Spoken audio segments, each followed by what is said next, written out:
صحابی ہونا کوئی بڑی فضیلت نہیں ہے، اصل فضیلت ہے لا الہ الا اللہ محمد رسول اللہ کا اقرار کرنا۔ ہم اس سے بڑی فضیلت کسی کو نہیں۔ قیامت کی نشانیوں میں سے ایک یہ بھی ہے کہ بعد میں آنے والے لوگ گزرے ہوئے صالحین نیک لوگوں پر طعن و تشنیع کریں گے، ان کو گالیاں دیں گے۔ میرے آقا صلی اللہ علیہ وسلم کی نکاح رسالت قیامت تک آنے والے دجالوں، کذابوں، صحابہ سے بغض رکھنے والوں، دشمنی رکھنے والوں اور ان پر اعتراض کرنے والوں کو دیکھ رہی تھی، اور آپ ان کو جانتے تھے جو صحابہ سے دشمنی رکھیں گے۔ اس لیے جو عقائد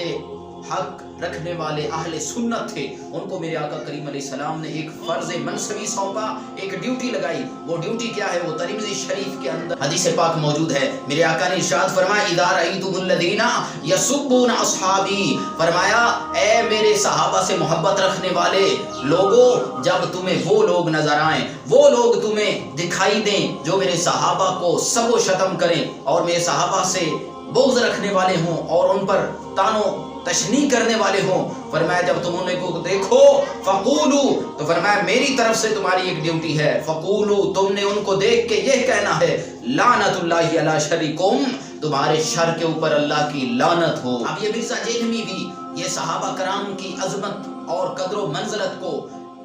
امت کے دلوں سے نکالنے کی کوشش میں لگا ہوا ہے، تو پھر مجھے بتائیں کیا یہ اس لعنت کا مستحق نہیں ہے؟ میں نے ترمذی شریف کا حوالہ دے دیا ہے، اور یہ فضیلت کے مفہوم سے ہی ناواقف ہے جو یہ کہہ رہا ہے کہ صحابی ہونا کوئی بڑی فضیلت نہیں ہے۔ صحابی کی جو فضیلت ہے، اور فضیلت ہوتی کیا ہے، فضیلت کسے کہتے ہیں، فضیلت کا مفہوم کیا ہے، معنی کیا ہے، یہ اس سے ہی ناواقف ہے۔ ارے یہ کلمہ تو یہ بھٹکے ہوں کو یہ کفرستان سے نکال کے اسلام میں لاتا ہے، یہ تو اسلام اور کفر کے درمیان حد فاصل ہے جو ایک اسلام اور کفر میں اور مسلمان اور کافر میں فرق کرتا ہے۔ اور فضیلت تو اس کلمے کے بعد اوپر شروع ہوتی ہے، جب بندہ کلمہ پڑھنے کے بعد اطاعت پر، اللہ کی عبادت پر کمر بستہ ہو کر بندگی کے آداب بجا لاتا ہے، اس وقت اس کو یہ فضیلت نصیب ہوتی ہے، یہ درجات ملتے ہیں، اس چیز کا نام فضیلت ہے۔ تم نے کلمے کو ہی فضیلت مان لیا، یہ کلمہ تو اسلام اور کفر کے درمیان حد فاصل کا نام ہے۔ وہ جہلم کے رہنے والے جاہل مرزا، اگر صحابی ہونا کوئی بڑی فضیلت نہیں ہے تو یہ امام بخاری رحمۃ اللہ علیہ جو میرے سامنے بخاری شریف رکھی ہے، امام بخاری رحمۃ اللہ علیہ، امام مسلم رحمۃ اللہ علیہ، بلکہ ہر محدث نے اپنی حدیث کی کتاب میں صحابہ کی فضیلت پر ابواب کیوں باندھے ہیں، صحابہ کی فضیلت پر احادیث کیوں لے کے آئے ہیں، اور نام بھی ان بابوں کا رکھا فضائل صحابہ، صحابہ کے فضائل۔ صحابی ہونا اگر کوئی فضیلت نہیں ہے، اگر کوئی بڑا مقام نہیں ہے، اگر کوئی بڑا درجہ نہیں ہے، تو کیا یہ محدثین اس بات کو سے ناواقف تھے؟ تو 14 صدیہ بعد آ کے صحابہ کی فضائل پر اعتراض کرنے لگ گیا ہے، اور تو نے یہ دعویٰ کر دیا صحابی ہونا کوئی بڑی فضیلت نہیں ہے۔ تو بخاری، مسلم، ترمذی، ابن ماجہ، ابو داؤد اور نسائی، انصاری اور باقی کتب حدیث، تو سب کا انکار کر کے اپنی طرف سے یہ بات گڑھ کے بیٹھا ہے کہ صحابی ہونا کوئی بڑی فضیلت نہیں ہے۔ اگر تو مسلم علمی کتابی ہے تو اپنی اس بات کہ صحابی ہونا کوئی بڑی فضیلت نہیں، لا اس پر کوئی حدیث کہیں کہاں سے لائے گا؟ میں نے ساری کتب حدیث کا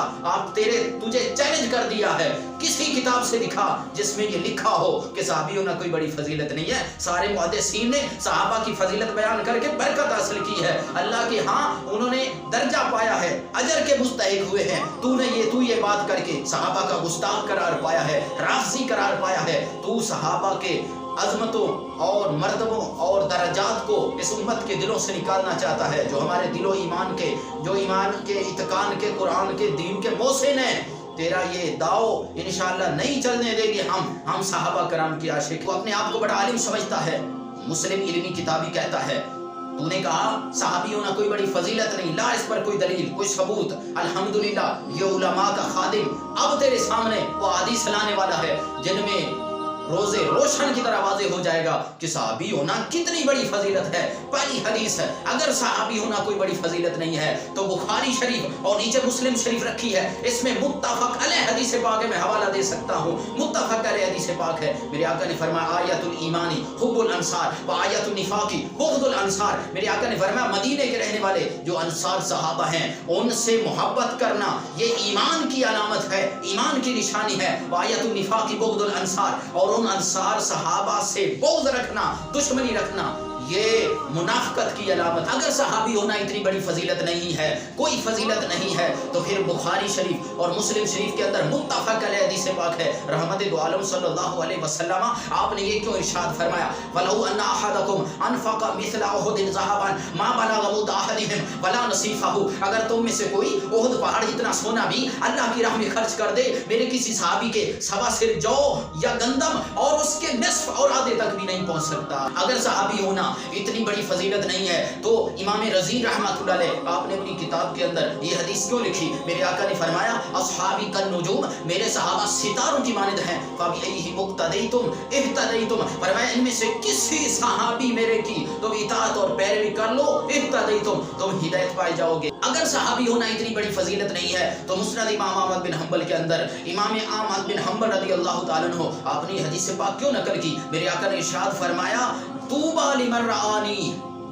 خوشخبری ہے اس کے لیے جس نے مجھے دیکھا۔ اگر صحابی ہونا اتنی بڑی فضیلت نہیں ہے تو رحمت دو عالم صلی اللہ علیہ وسلم آپ نے یہ کیوں فرمایا اکرموا اصحابی، میرے صحابہ کی عزت کرنا۔ اگر صحابی ہونا اتنی بڑی فضیلت نہیں ہے تو ترمذی شریف کے اندر میرے آقا نے یہ کیوں ارشاد فرمایا اللہ اللہ فی اصحابی، اللہ اللہ فی اصحابی، لا تتخذوا غرضا من بعدی فمن احبهم فبحبی احبهم من ابغضهم فببغضی ابغضهم ومن آذاهم فقد آذانی ومن آذانی فقد آذى الله ومن آذى الله فیوشک ان یاخذہ۔ میرے آقا نے فرمایا صحابہ کے متعلق، صحابہ سے گستاخی سے متعلق اللہ سے ڈرنا، اللہ اللہ فی اصحابی، میرے صحابہ کی گستاخی کے متعلق اللہ سے ڈرنا، لا تتخذوا غرضا من بعدی، میرے بعد صحابہ کو طعن و تشنیع کا، اعتراضوں کا، گستاخیوں کا نشانہ نہ بنانا۔ فمن احبہم، فرمایا فمن احبہم فبحبی احبہم، جس نے میرے صحابہ سے محبت کی تو میری محبت کی وجہ سے میرے صحابہ سے محبت کی۔ ومن ابغضہم فببغضی ابغضہم، اور فرمایا جس نے ان سے بغض رکھا، دشمنی رکھی، اعتراض کا نشانہ بنایا، فرمایا اس نے میرے بغض کی وجہ سے،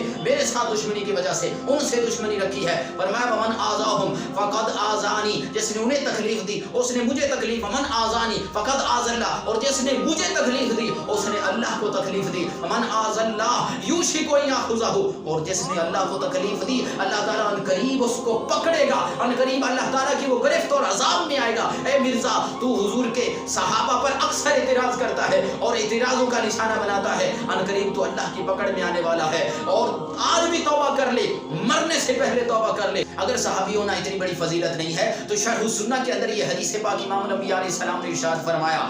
مثل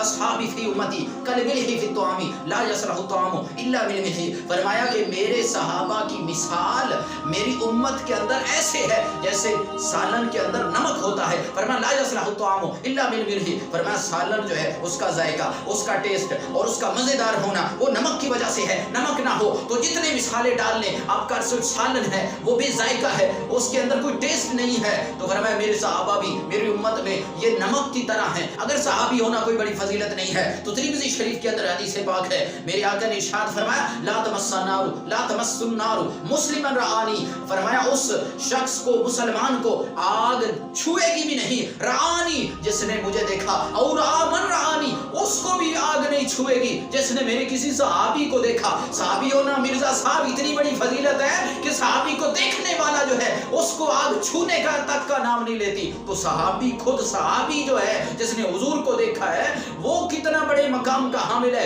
وہ کتنا بڑے مرتبے۔ وہ گل گل تے کہنا میں جی انجینئر ہاں، نام لکھواتے ہو، نام لکھدا میں جی انجینئر ہاں، اور تیرے پیچھے چلن والے جڑے پھسلن والے نوجوان وہ بھی کہندے نے سی جی انجینئر دی گل مان رہا، ساڈا استاد انجینئر ہے۔ انجینئر ہونا اتنی بڑی فضیلت ہے، نام کے ساتھ بھی لکھتا ہے، منہ سے بولتا ہے، فخر کرتا ہے۔ انجینئر ہونا اتنی بڑی فضیلت ہے، اور جڑا ایک دنیا دے ایک پیشے دا نام ہے، اور وہ انجینئر والا پیشہ جڑے کافر بھی انجینئر نے، یہودی بھی انجینئر نے، عیسائی بھی انجینئر نے، ایڈی بڑی فضیلت ہو گئی جن تو انہاں بڑا فخر کر رہا تے صحابی ہونا فضیلت ہی کوئی